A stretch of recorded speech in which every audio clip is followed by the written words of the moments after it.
Earlier today, I was listening to an interview with Lieutenant Governor Winsome Earl Sears, who is the Lieutenant Governor of Virginia.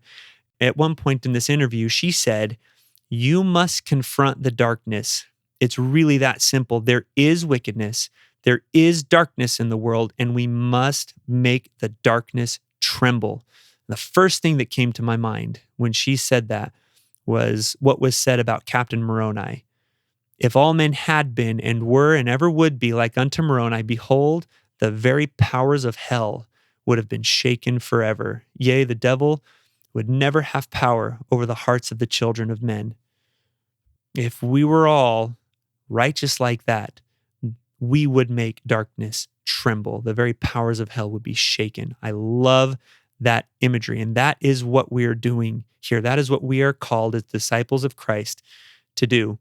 In Revelation chapter 20, verses 1 and 2, it says, "I saw an angel come down from heaven, having the key of the bottomless pit and a great chain in his hand.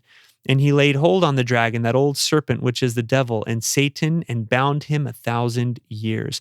So this is talking about the millennium, when Christ returns and Satan is bound and he's not able to tempt God's children for 1,000 years. And here's the key for how we make that happen, how we make hell tremble so much that it is powerless. 1 Nephi chapter 22, verse 26 says, "And because of the righteousness of his people, Satan has no power. Wherefore he cannot be loosed for the space of many years, for he hath no power over the hearts of the people, for they dwell in righteousness, and the Holy One of Israel reigneth."